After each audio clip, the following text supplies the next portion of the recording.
Bonjour et bienvenue dans ce nouvel épisode de Bon Plan. Le microgoura de Choiseul était une espèce endémique de pigeon que l'on ne trouvait que sur l'île de Choiseul, dans l'archipel des Salomon, dans le Pacifique.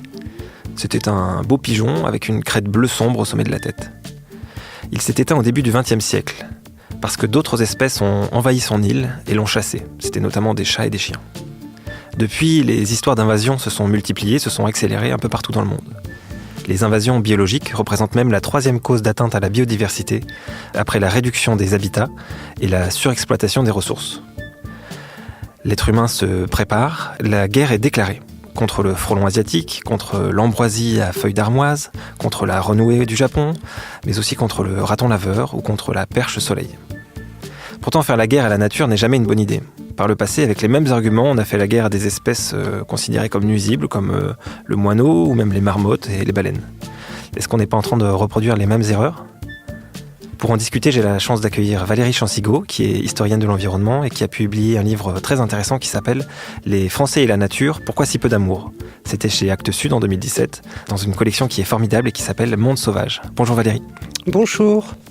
À ma gauche, François Lasserre, qui est entomologiste, donc spécialiste des insectes, et qui est auteur de plusieurs livres de vulgarisation, dont Toutes les bêtises sur la nature et encore plus de bêtises sur la nature chez Delachaux et Niestlé. Bonjour François. Bonjour Thibaut. Pour commencer, je vais vous poser une question qui est assez compliquée en fait. Comment on pourrait définir ce qu'est une espèce invasible ? Alors, déjà, les Québécois reprendraient en disant qu'il s'agit d'espèces envahissantes et non invasives, qui est l'adaptation de l'anglais. Mis à part ce point de vocabulaire, la définition d'une espèce envahissante est à la fois simple et compliquée. Simple, en fait, la difficulté de cette définition dépend des exemples que l'on va prendre. Parce qu'il y a des espèces qui sont un peu envahissantes, mais pas totalement envahissante et on peut vivre avec. On peut penser au buddleia, l'arbre à papillons qui s'impose dans certaines régions de France. Mais par exemple, cette espèce va pas avoir du tout la même perception, le même degré d'analyse si on va en Nouvelle-Zélande, puisqu'il s'agit de la première espèce végétale envahissante, à tel point que dans certains, elle prospère d'une façon tellement forte, elle est tellement envahissante, qu'elle empêche la régénération de la forêt après une coupe.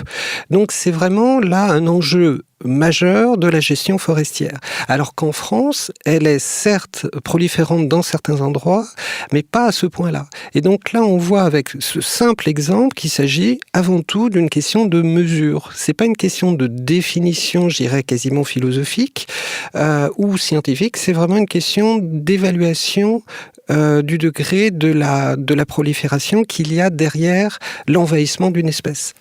Et en tout cas, il n'y a pas de définition biologique. Il n'y a pas une espèce qui, par ses caractéristiques biologiques, serait en soi invasive ou envahissante.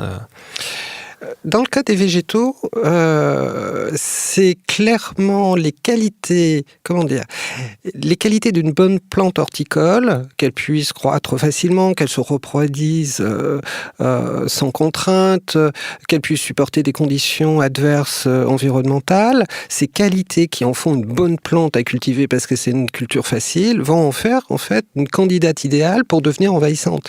Parce qu'en fait, cette souplesse dans l'adaptation des environnements, y compris perturbés par l'homme, qui en font un atout pour le jardin, peut en faire en fait un atout aussi, en quelque sorte, un atout noir pour devenir envahissante. C'est les mêmes qualités qui vont procéder aux deux éléments. Donc il n'y a pas...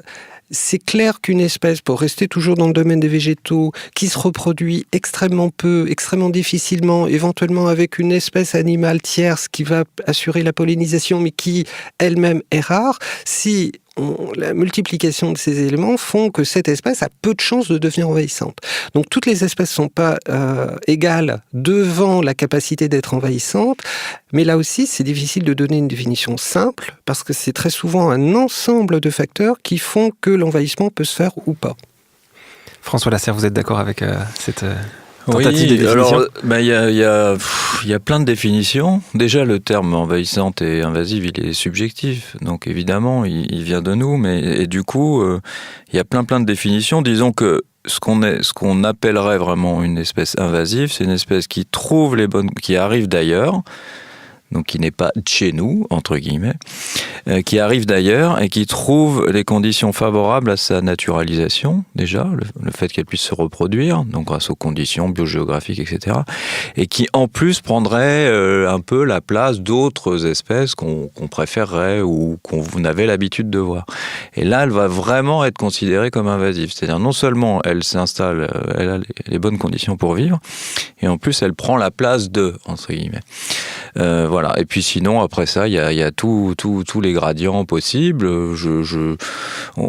Parce que on peut considérer une espèce invasive comme par exemple le maïs. Quand on survole la France, on peut se dire que le maïs, sauf qu'il est un peu cadré. Donc on pourrait rajouter à une espèce invasive une espèce qui est un peu libre et sauvage, quoi, et dont on n'a pas dont on peut pas dominer ou maîtriser l'installation.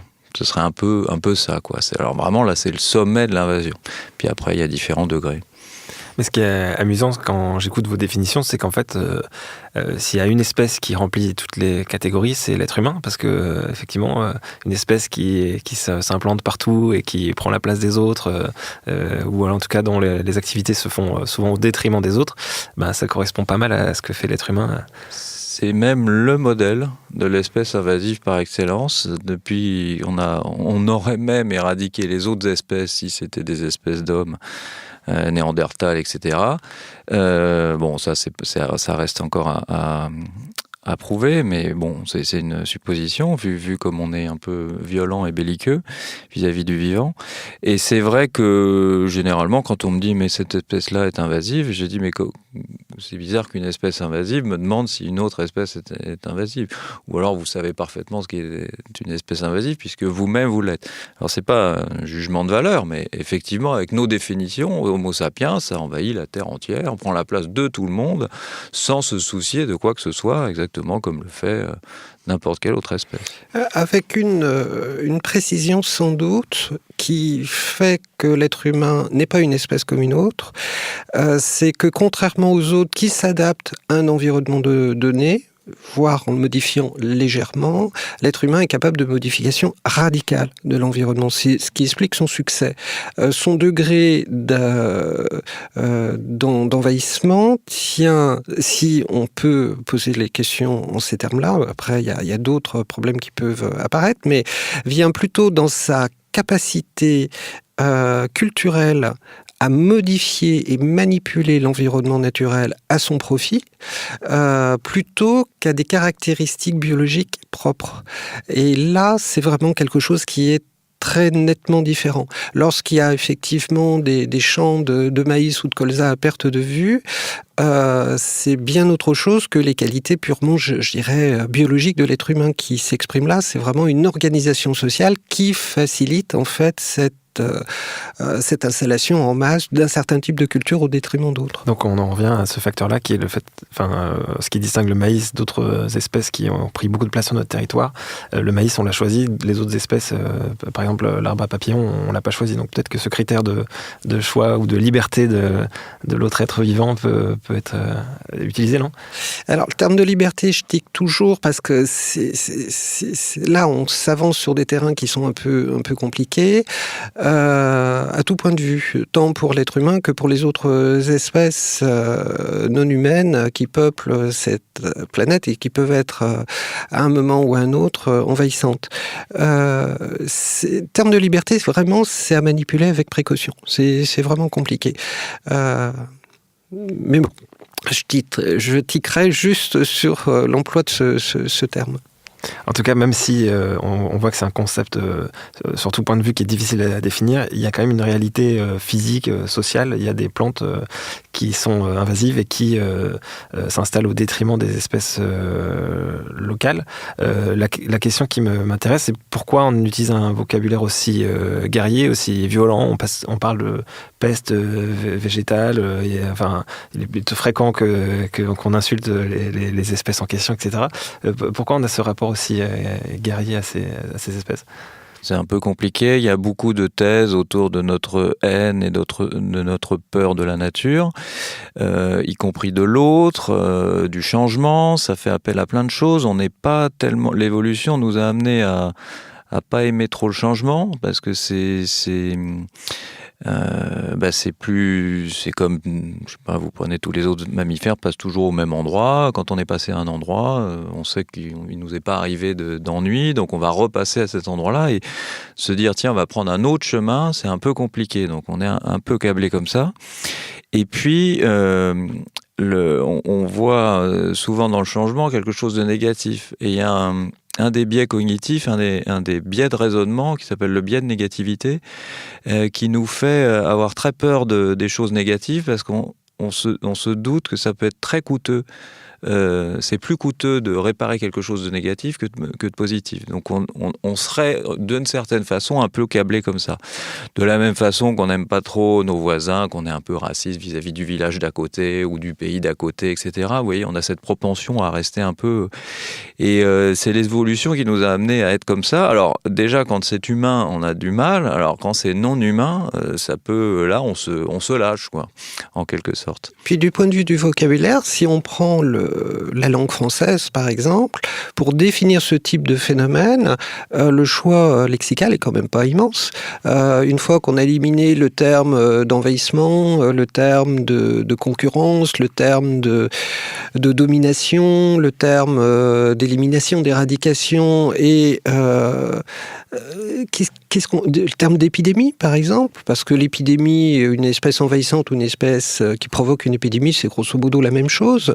C'est pas le même type d'organisme, souvent, mais c'est difficile de distinguer écologiquement, d'établir une forte différence.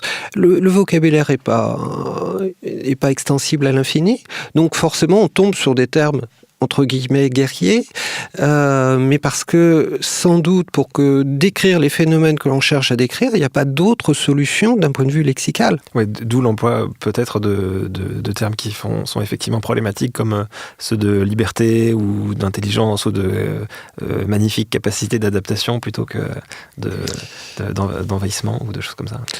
Disons que ça soulève des problèmes différents. C'est que l'intelligence ou la liberté par rapport à ces espèces, c'est vraiment là, c'est rentrer dans un champ de mine qui mériterait vraiment un examen long et attentif pour essayer de construire une pensée un tant soit peu rigoureuse, pour éviter de tomber dans des pièges d'idées toutes faites. C'est-à-dire ? On a tendance à voir actuellement la nature comme étant parfaite ou douée de perfection et que tous les organismes auraient une formidable intelligence, une culture, une capacité d'entraide, ce qui repose quand même sur une vision que je trouve très baignée dans le christianisme et l'idée que la nature est parfaite parce qu'elle a été créée par Dieu et comme Dieu est parfait, la nature est forcément parfaite. Ça a été d'ailleurs un obstacle pendant longtemps, au XVIIe siècle, au XVIIIe siècle, pour imaginer que les espèces pouvaient disparaître. Elles ne pouvaient pas disparaître puisqu'elles avaient été créées par Dieu. Et le problème, c'est que je pense qu'on est dans un piège culturel, cognitif, qui nous fait très facilement envisager la perfection de la nature. Et du coup, si la nature est parfaite, pourquoi les espèces ne seraient pas libres et intelligentes, par exemple ? On voit bien tout ça questionne notre rapport à la nature. On va prendre un exemple très concret et je trouve très représentatif. C'est l'exemple du frelon asiatique.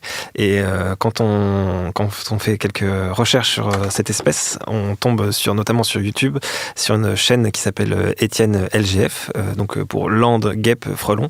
Et c'est une personne en fait qui a pour mission d'aller dégoter notamment les nids de frelons européens et asiatiques qui sont dans la nature. Et il fait tout pour les déloger. Et là, donc, on va écouter un extrait dans une vidéo où il se place à 2 mètres d'un nid de frelons asiatiques. Et ce nid est, selon lui, énorme. Et il va nous décrire ce qui se passe. On l'écoute. Donc le nid fait de la taille d'une machine à laver à peu près. Vous pouvez voir, ici ça commence déjà à venir, tout doucement, tout doucement, tout doucement. J'ai rien demandé au nid bien sûr, on n'a pas besoin de les affoler pour qu'ils viennent. Vous pouvez voir quand même que c'est assez surprenant la taille de ces nids. Alors, on n'a même pas touché une ronce ou quoi que ce soit pour l'instant. J'ai déjà quelques dizaines de frelons qui vont arriver. Bon, c'est rien par rapport à la petite, au petit zéro qu'on va rajouter d'ici peu de temps. Bon, allez, maintenant je vais vous montrer. On va dégager un peu le nid, on va arrêter et on va partir un peu, voir un peu ce qu'on peut trouver là-dedans. Savoir que je les ai bien sûr vus couper des trucs assez impressionnants. J'espère qu'un jour ils ne nous couperont pas les combinaisons, c'est con. Parce que là, autrement, on va pas être bien. Hein. Vous voyez, là, le nid devient noir de frelons. Il n'y a pas que le nid qui va être noir de frelons, je pense bientôt d'ailleurs.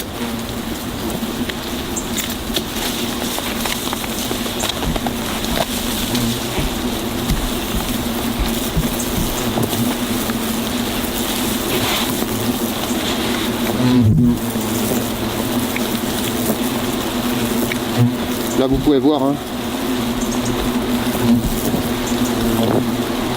Très très grosse attaque. Ça, c'est des prédatrices.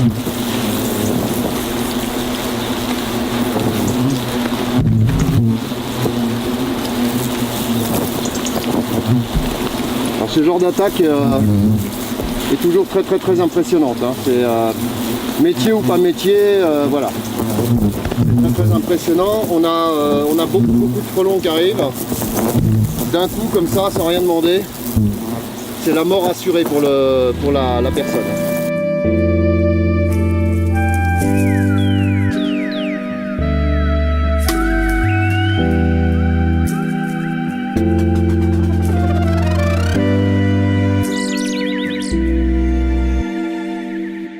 Voilà, donc chaque POC qu'on entend, c'est en fait le bruit d'un frelon qui tape sur la combinaison ou sur le micro de cette personne en question, qui est donc voilà, équipé d'une combinaison. Le nid est au bord d'un chemin, il s'est chargé de le déloger et il estime qu'il se fait attaquer sans avoir rien demandé, comme il le dit. François Lasserre, je sais que vous aimez bien cet exemple du frelon asiatique. Est-ce que vous pouvez d'abord nous expliquer un peu l'histoire de cet insecte et ensuite réagir à ce qu'on vient d'entendre? Déjà, je suis terrorisé. Là, il faut que je me remette. Non, je plaisante.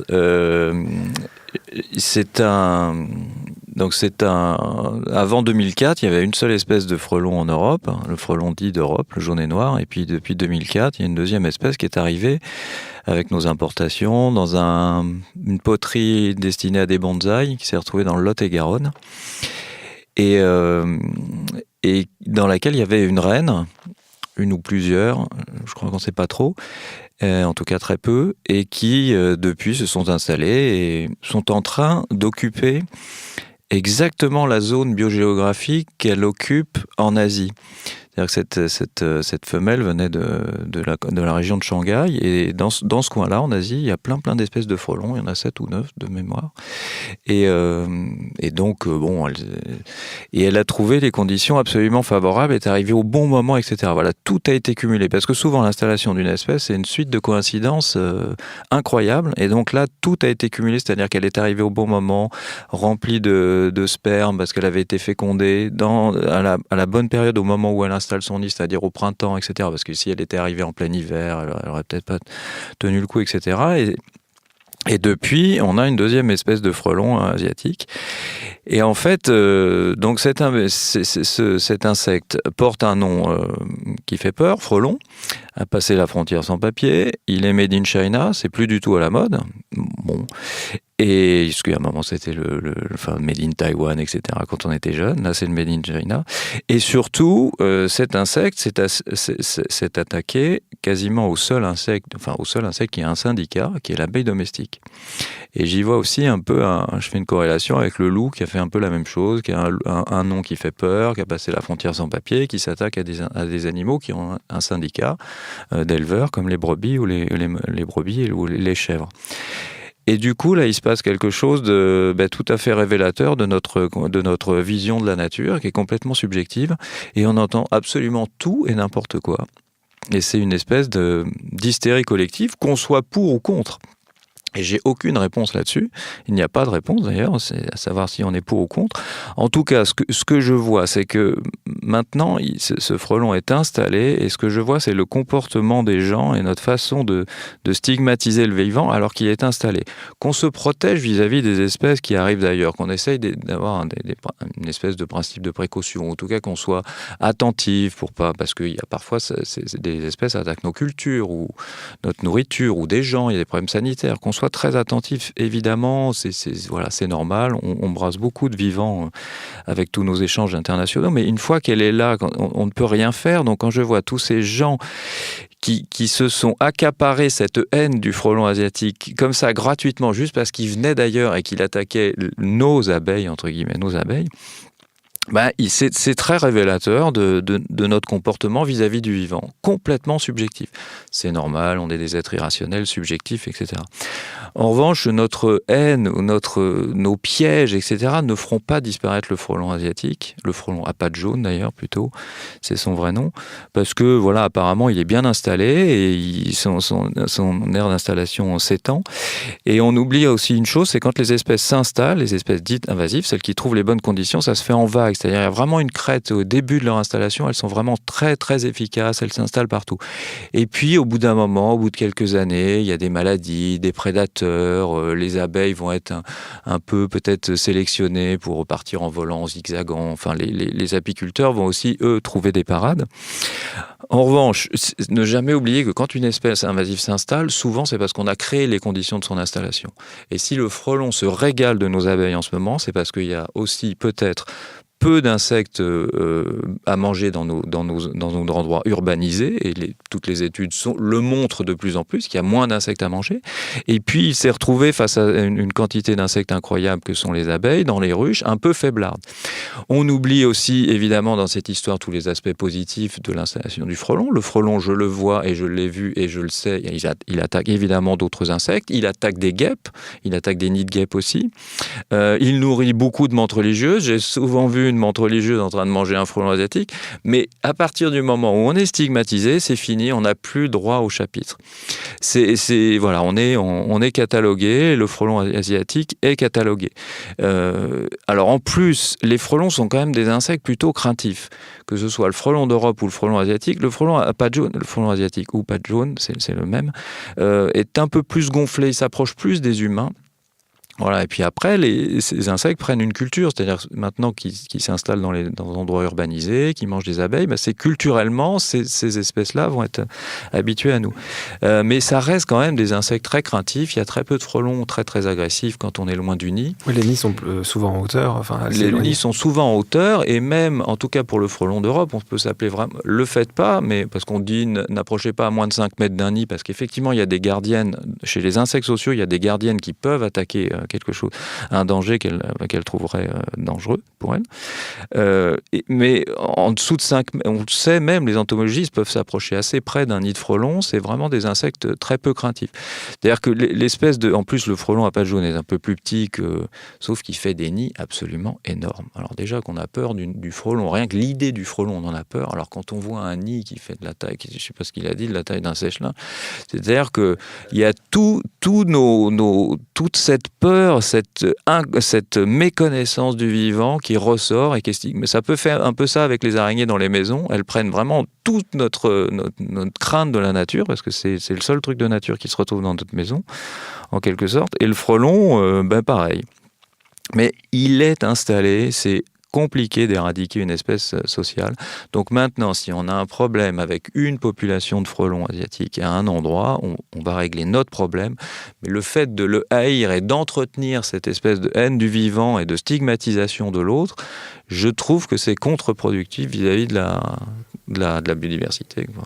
Et ça peut être aussi contre-productif pour les frelons européens qui ont la malchance d'être jaunes, et souvent je vois des photos publiées en disant attention, un frelon asiatique, et en fait c'est un frelon qui est tout jaune, donc qui est le frelon européen. Alors qu'il y ait plein de gens qui ne savent pas identifier un frelon dès que c'est gros et noir, ou gros, c'est un frelon asiatique souvent, donc ça, qu'il y ait plein de gens qui se trompent, c'est un peu normal, puis c'est compliqué les insectes. En revanche, j'ai quand même remarqué que d'une certaine façon, ça faisait presque aimer le frelon d'Europe. Parce que lui, il est made in Europe. Et donc, du coup, j'entends de plus en plus, c'est-à-dire que on a tellement stigmatisé le frelon asiatique que du coup, l'autre passe pour un gentil. Ce qu'il est d'ailleurs, parce que par exemple, il est protégé en Allemagne, on n'a pas le droit de détruire des frelons jaunes et noirs en Allemagne.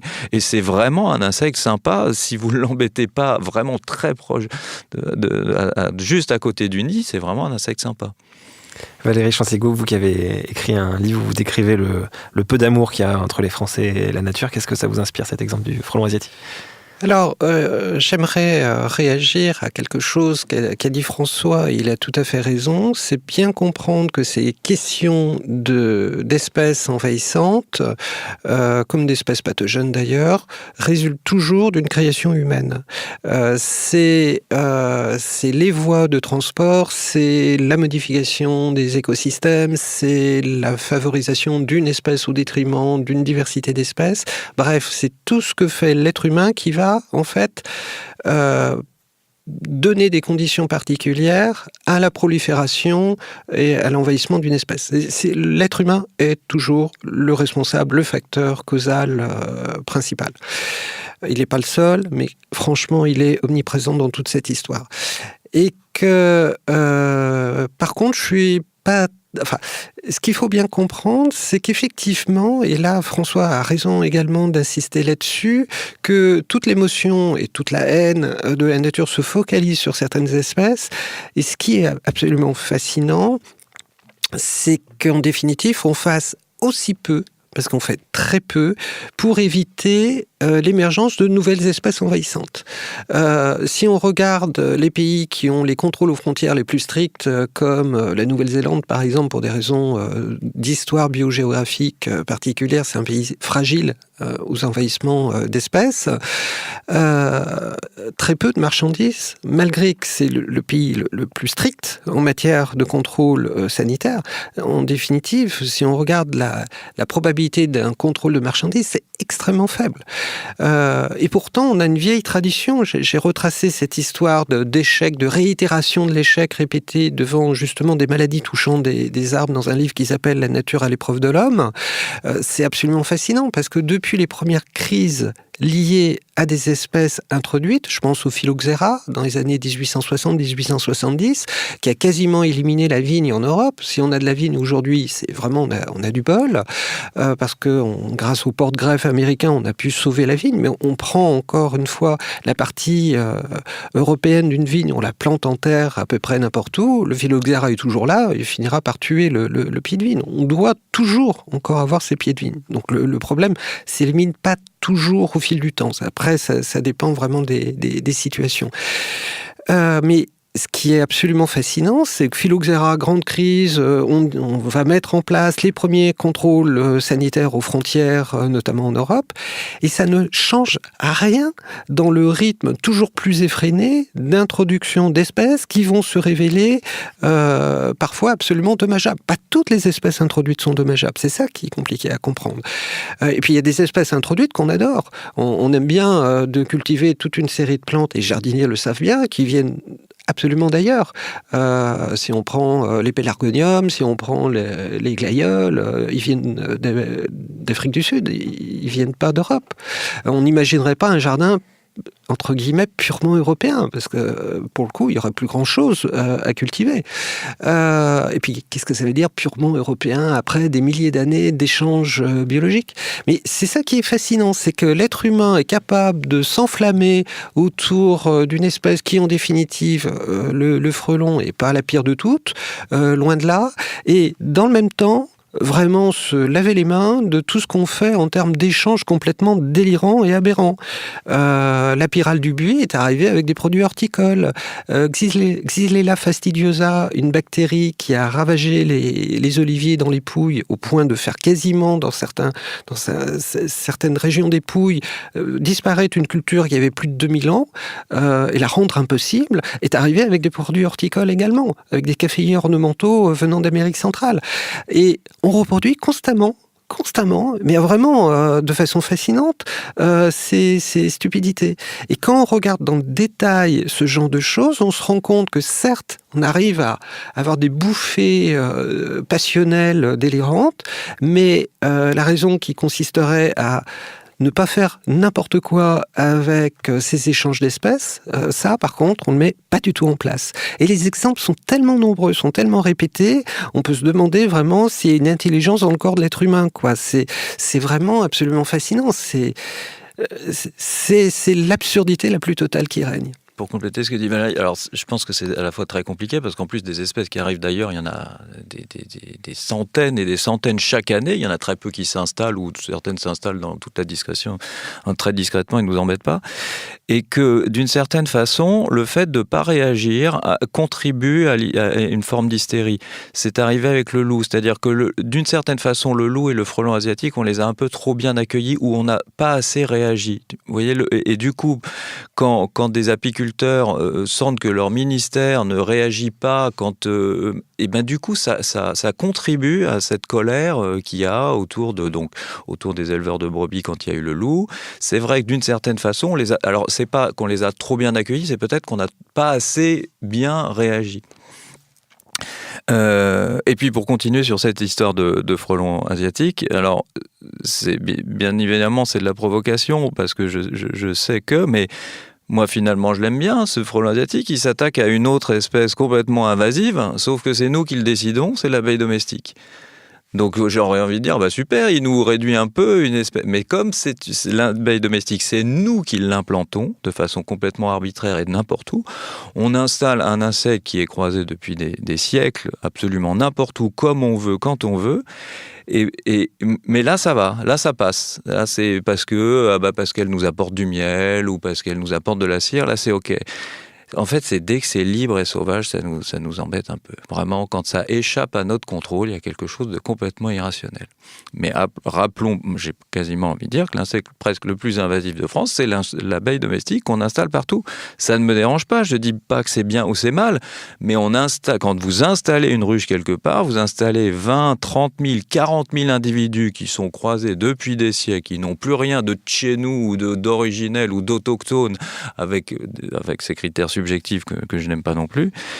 Mais là, ça gêne personne parce que c'est nous, quoi. Mais en parlant de choses que les insectes, ces abeilles en l'occurrence, vont peut-être faire sans notre contrôle, j'ai vu des vidéos où on voyait des abeilles se placer en masse autour d'un frelon et battre des ailes rapidement pour créer une masse pour chauffer en fait le frelon et le cramer, quoi, le brûler pour qu'il meure. Est-ce qu'on peut espérer que les abeilles domestiques de chez nous apprennent à faire ce que savent faire les abeilles asiatiques? Alors, elles le faisaient très bien. Elles le faisaient avec le frelon jaune et noir d'Europe. Parce que le frelon jaune et noir attaque aussi l'abeille domestique parfois. Et donc, quand elles sont en pleine forme, quand elles sont en pleine santé, quand c'est pas des abeilles un peu faiblardes, elles arrivent à maîtriser. Quand il y a quelques individus frelons, elles l'entourent, ça l'étouffe, ça le chauffe et il finit par mourir. Donc elles pourraient le faire, mais le frelon à pattes jaunes ils sont un peu plus nombreux, les abeilles qui se font attaquer sont un peu plus faiblardes, c'est plus compliqué. Mais c'est vrai qu'elles ont une parade anti-frelons. Peut-être qu'on va sélectionner des variétés un peu plus... Sauf que sélectionner des variétés très agressives, ça veut dire que l'apiculteur peut se faire piquer davantage. Donc vous voyez, c'est un peu compliqué. Et puis encore une fois, reparlons de changement. Cette histoire, quand il y a un loup, quand il y a du frelon asiatique, ça veut dire changer ses habitudes, changer son métier. C'est compliqué. Moi-même, je ne sais pas si j'aimerais vraiment changer de métier ou changer mon métier. Et vous voyez, c'est toujours cette histoire de changement. On revient, c'est vraiment, on a du mal à changer.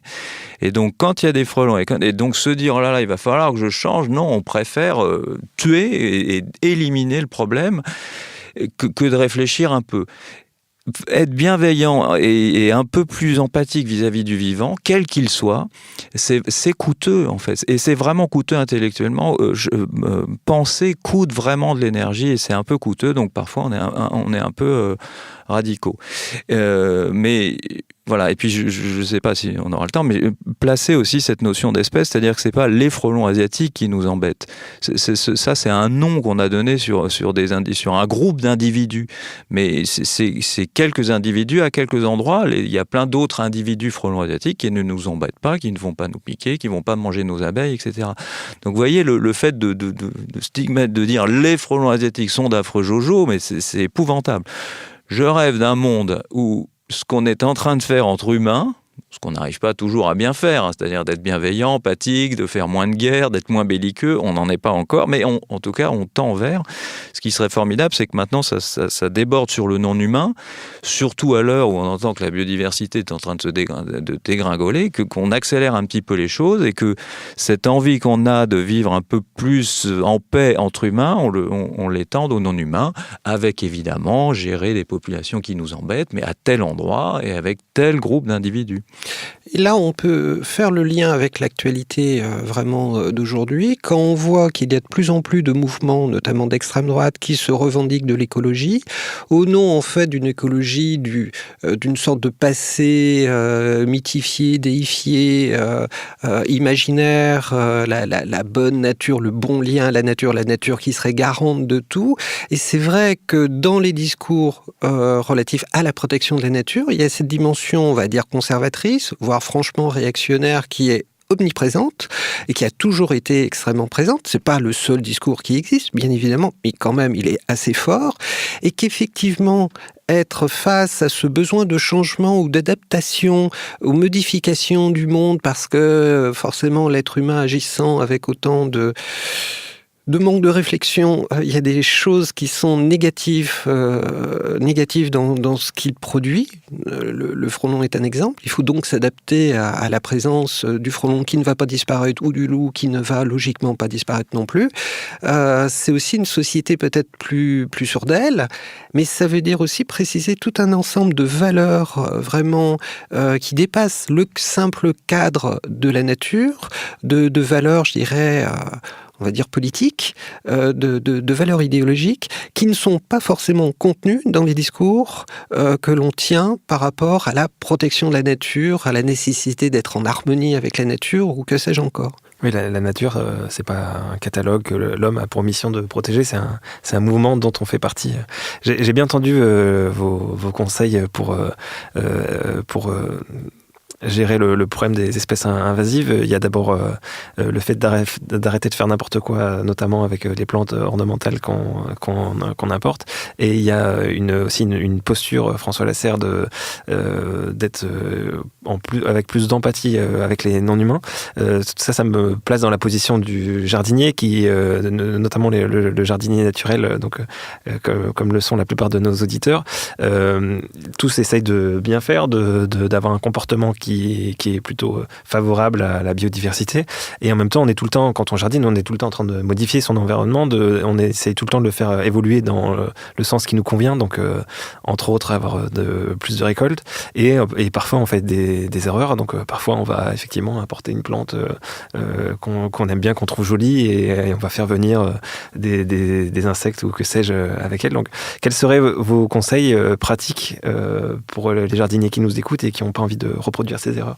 Là, tout craque, c'est compliqué, parce que le jardinage, la culture de la terre d'une façon générale, parce que le paysan est un peu confronté au même problème, il y a des problèmes qui sont absolument évidents. C'est qu'une grande partie, encore une fois, de ce qu'on cultive ne vient pas d'Europe. C'est des espèces qui ont été introduites, qui sont devenues, grâce à nos soins, proliférantes, mais dont on ne pourrait pas se passer. On n'imagine pas vivre sans pommes de terre, sans tomates, sans fraises, sous prétexte que ça vient du Nouveau Monde.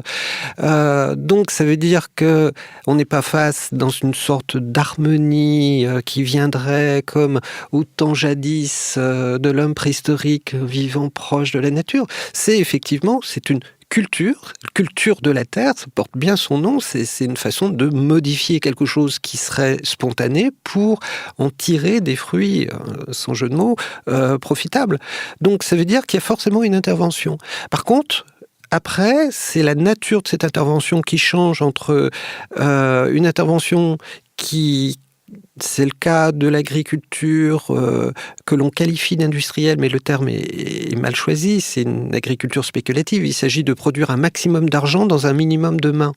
Quand on voit, par exemple, que les troupeaux de vaches laitières, depuis une vingtaine d'années, augmentent en taille absolument partout sur la planète et de façon vertigineuse. Pourquoi ? Parce qu'on produit à peu près tout autant de lait, mais avec de moins en moins d'agriculteurs. Donc forcément, il y a une concentration. Mais cette concentration a aussi un sens économique.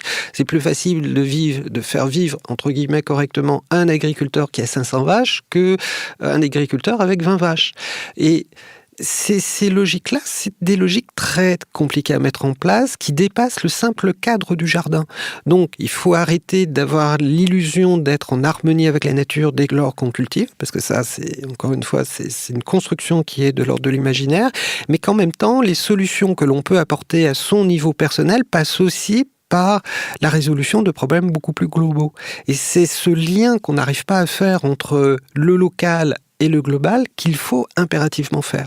On n'arrivera pas à résoudre les problèmes environnementaux avec des petites solutions personnelles, juste dans son coin, dans son petit cercle. C'est aussi la nécessité de penser, encore une fois, d'une façon beaucoup plus globale. Mais même si c'est agréable et très intéressant de comprendre et l'un n'empêche pas l'autre. Et d'avoir l'impression de favoriser la diversité sur son mini-écosystème, son jardin. L'un n'empêche pas l'autre. Mais il ne faudrait pas que cette idée d'être vertueux à son niveau soit la seule façon que l'on a de penser les questions d'environnement. Parce que de toute façon, ça ne suffira pas. Et que pire, ça peut même aggraver les problèmes si on n'a pas conscience de tout ce que cela peut induire comme changement beaucoup plus globaux de société, de solidarité entre ici et là-bas. Enfin, c'est des questions compliquées parce que quand on voit par exemple les grands succès de librairie sur des livres à destination effectivement des livres portant sur les questions d'environnement, c'est vraiment très restreint. La portée, c'est on va trier ses déchets, on va faire du compost, on va jardiner et grâce à ces petits faits, on va changer le monde. Mais je trouve qu'il y a une étape intermédiaire qui manque quand même singulièrement, c'est de penser effectivement que sauf par magie, les choses ne se passent pas comme ça. Et que les problèmes globaux nécessitent des solutions qui ne peuvent pas passer simplement par l'interaction de personnes à un niveau individuel. C'est pas possible. Et tant qu'on n'a pas cette ambition d'avoir un véritable projet de société et de le définir, pas simplement sous des termes sécurisants comme l'harmonie avec la nature ou que sais-je, tant qu'on n'a pas cette ambition-là, on n'arrivera jamais à rien. D'accord, donc un bon jardinier naturel ou écologiste, il a aussi une vision politique du monde. Exactement. Oui, c'est bien. Et puis surtout, bien se mettre... parce que ce que je vois souvent, c'est qu'on stigmatise. On est toujours dans cette idée de bien et de mal. La nature serait bien, l'artificiel, ce serait pas bien. Les grands groupes, le conventionnel, ce serait bien. Le bio, ce serait bien. On est toujours dans ce rapport-là. Et en fait, il n'y a pas de bien et de mal. Ça n'existe pas. La vérité, s'il y en a une, elle est quelque part entre les deux. Et personne n'est vertueux. Quand on fait de la permaculture ou de l'agroécologie, c'est du jardinage, c'est de la domination, on fait ce qu'on veut du vivant. Quand on met des coccinelles à la place d'un pesticide chimique de synthèse ou non, on va tuer des pucerons. On intervient et on va tuer des colonies de pucerons, mais on se couvre derrière, on se cache derrière une coccinelle. Mais quoi qu'il arrive, on va tuer. Donc en fait, personne n'est vertueux dans l'histoire. Ce qui est bien, c'est de tendre vers quelque chose d'un peu moins violent, disons, vis-à-vis du vivant. Mais quand on met des coccinelles, c'est une forme de violence. Elle va vider l'intérieur une coccinelle, ce qu'elle fait à un puceron, c'est épouvantable. Mais on a l'impression, je sais pas pourquoi, on a l'impression qu'on est quand même vertueux. Enfin, ce que je veux dire, c'est que personne n'est vertueux vis-à-vis de la nature. Sapiens a toujours jardiné la nature, quelle qu'elle soit. On s'est même rendu compte que l'Amazonie était en quelque sorte une espèce de jardin d'homme. Et l'historienne Valérie peut confirmer ça. Voilà, en fait, c'était très habité et on se rend compte que c'était très habité et qu'il y avait certaines populations d'arbres ont été favorisées parce qu'ils servent à faire des pirogues ou faire des choses comme ça. Enfin, Sapiens a toujours un peu dominé son environnement et continue à le faire. Et même si on a l'impression d'être en harmonie avec la nature, quand on y réfléchit bien, on tue les espèces qui nous embêtent, on plante celles qu'on veut à tel endroit. C'est pas des espèces autochtones, mais quand ça nous... Vous voyez, dès que ça va dans notre sens, c'est OK. Donc personne n'est vertueux, on essaye de faire mieux et donc moi ce que je propose c'est qu'on ne sait pas trop pourquoi on est là sur Terre, d'ailleurs on ne sait pas du tout, et qu'on est tous autant légitimes à être sur Terre les uns que les autres, tous les êtres vivants, ça fait 150 ans qu'on nous l'a dit.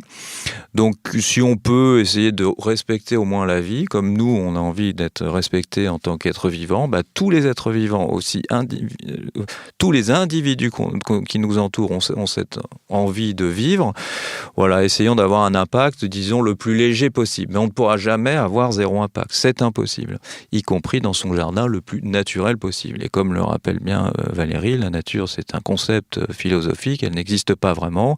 La nature n'est pas une création divine qui serait formidablement et qui serait bien faite. Elle a plein de choses chouettes, enfin, elle, si vraiment, vous voyez, même moi je me fais avoir, c'est pas une personne, la nature, mais il y a plein de choses chouettes dans le vivant et il y a des choses un peu moins chouettes. Mais vous voyez, il y a encore un biais de raisonnement qui est très fort, c'est le biais de confirmation. Et en fait, vis-à-vis de la nature, quand on a envie qu'elle soit chouette, on va aller chercher tous les arguments qui vont dans notre côté. Mais par exemple, les tiques qui nous mordent les fesses, on va les écarter, etc. Donc quand j'entends qu'on dit on va être en connexion avec la nature, c'est formidable. Moi aussi, j'adorerais être en connexion avec la nature. Mais est-ce que vous êtes en connexion avec une femelle moustique qui porte le paludisme? Est-ce que vous êtes en connexion avec une tique? Est-ce que vous êtes en connexion avec la gale, n'importe quoi? Non, vous voyez, mais là, on l'écarte. Quand on est dans notre biais de confirmation, on va chercher que ce qu'on a l'impression qui est chouette. Mais voilà, il y a des trucs pas chouettes, il y a des trucs chouettes. Essayons de faire au mieux et c'est ce qui est en train d'arriver depuis de nombreuses années. Et Valérie sait à quel point, depuis très longtemps, des personnes connaissaient l'impact de l'homme sur Terre, elle l'avait même écrit. Et Valérie le décrit très bien je crois que c'est L'homme et la nature, dans ce bouquin-là, que je vous recommande, qui est formidable. Et on se rend compte à quel point, alors vraiment, eux hurlaient dans le désert, il y a 200 ans environ. Et bon, voilà, c'est en train d'arriver aujourd'hui. Voilà, vous faites des émissions comme ça. On est régulièrement invités, Valérie et moi, pour parler de biodiversité. Ça y est, il y a un mouvement qui est en marche. Voilà, on se rend compte qu'on n'est pas les seuls et que ce serait chouette d'avoir un impact un peu moindre, disons. Et c'est en train d'arriver. Alors là, on se pose des questions très intéressantes. Pourquoi on est sur Terre? Comment respecter le vivant et les non-humains? Mais alors, je ne sais pas si vous jardiniez ou si vous côtoyez des jardiniers, mais là, on est en train de se poser la question de qu'est-ce qu'il faut faire ou ne pas faire. Est-ce qu'il faudrait complètement pratiquer le non-agir pour se sentir moins responsable? Mais en même temps, si on pratique le non-agir, c'est une forme de sélection aussi, parce que les espèces qui sont autour de nous sont sélectionnées par le fait qu'on ait un jardin, etc. Concrètement, qu'est-ce qu'on doit faire quand on est jardinier et qu'on a envie de suivre votre façon de voir le vivant? Déjà, enfin, je pense qu'on est tout à fait d'accord sur se débarrasser de l'idée que le jardin naturel peut exister. Parce que par définition, le jardin, quand on reprend l'étymologie du mot jardin, c'est un espace enclos de murs. C'est un espace soustrait à la nature, entendu comme nature spontanée et sauvage. C'est un espace de culture. C'est pour ça qu'on on cultive son jardin, au même sens qu'on peut cultiver les arbres. C'est pareil. À partir de là, ça ne veut pas dire qu'il faut faire n'importe quoi. C'est vrai qu'un jardin n'aura pas le même... du point de vue de la biodiversité, ne sera pas aussi intéressant si on l'inonde de pesticides ou si, justement, on va avoir une culture favorisant la diversité des espèces. Mais on ne peut pas vivre simplement en vivant comme ça, nu dans les bois et en se nourrissant d'une racine de temps à autre. C'est pas possible. Et quand on voit l'espérance de vie des peuples préhistoriques, il y en avait déjà 1 sur 4 ou 2 sur 4 qui mouraient avant 5 ans. Il y avait la moitié de ceux qui survivaient qui dépassaient pas les 25, et il y en avait à peu près 1 sur 10 qui atteignaient les 50. Je veux dire, c'était pas un âge sympa. C'était un âge pas sympa du tout, et que nous, parce qu'on a une histoire, parce qu'on a un héritage, parce qu'on a cette capacité, la possibilité de mettre en place un régime de relation à la nature qui soit, pour la première fois de l'histoire humaine, différent. C'est quelque chose de nouveau, de totalement nouveau. Mais il n'y a pas de solution clé en main. On ne pourra pas faire un programme en 10 points et en 30 pages expliquant ce qu'il faut faire, parce que ça reste à inventer. Ouais, c'est des vraies questions, c'est pas facile. Ce que j'aime bien, c'est qu'on se mente pas vraiment. Vous voyez, un jardin, il n'y a rien de naturel dans un jardin. Enfin, naturel avec la définition qu'on met derrière. C'est-à-dire que les tomates viennent d'ailleurs, les pommes viennent d'ailleurs, les pommes sauvages venaient du Kazakhstan, c'est ça. Et elles étaient toutes petites, on en a fait, enfin tout ce qu'on a fait. Et d'une certaine façon, ce serait chouette de pas stigmatiser. C'est-à-dire si on en est arrivé là, c'était quand même pour que tout le monde ait à manger toute l'année. Et ce système-là, on en a tous profité. Nos aïeux se sont battus et beaucoup sont morts pour qu'on en arrive à avoir beaucoup, un grand rendement, des choses grosses en quantité toute l'année. On se rend compte que ce rendement, ce désir de rendement fait que ça fait quand même disparaître beaucoup de non-humains et il y a beaucoup moins de diversité. Et on est en train de se dire, bon, on est peut-être allé un peu loin. Donc faisons au mieux, mais quoi qu'il arrive, quoi qu'on fasse, ce ne sera pas naturel, entre guillemets, ce sera juste plus doux. Voilà, une approche plus douce et un peu plus respectueuse du vivant.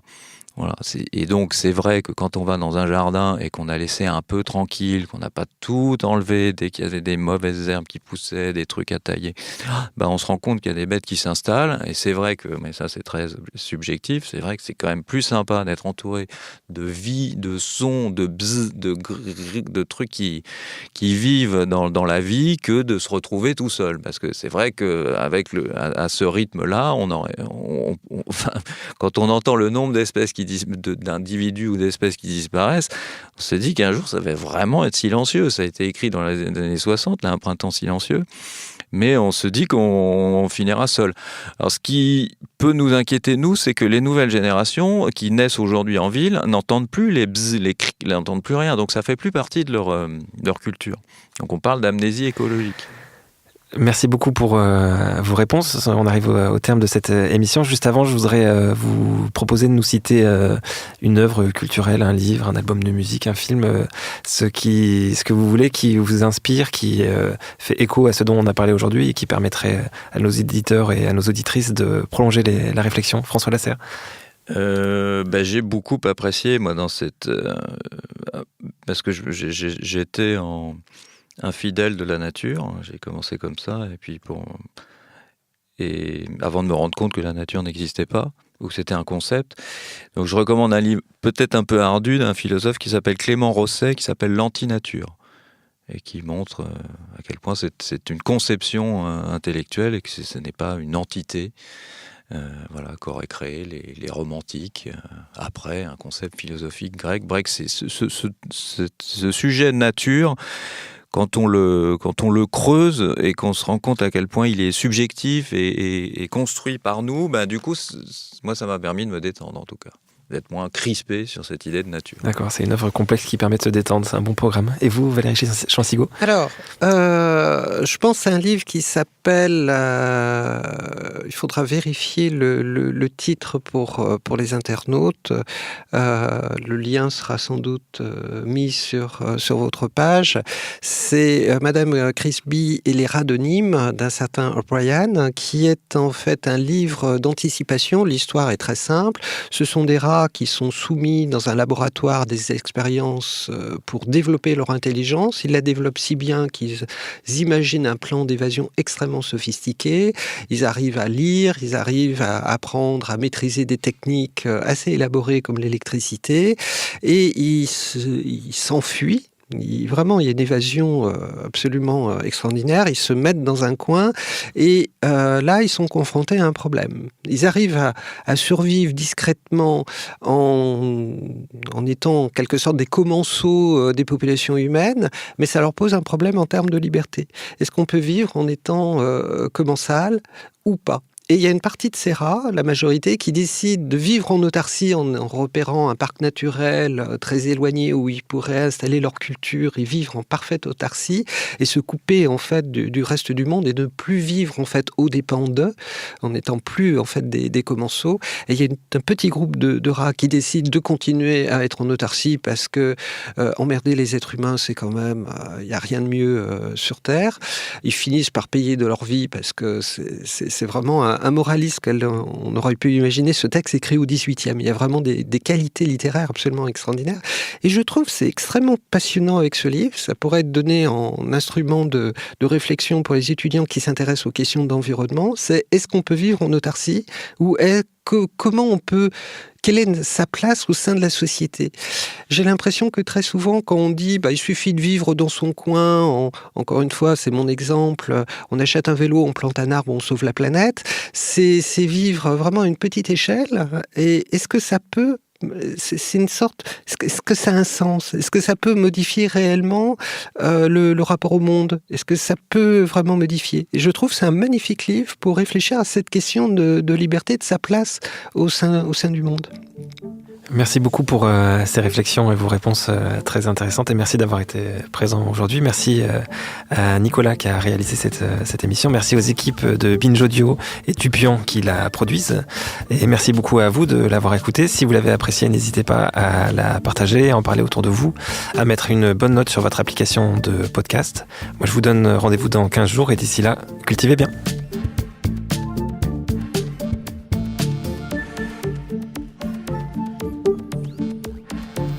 Binge.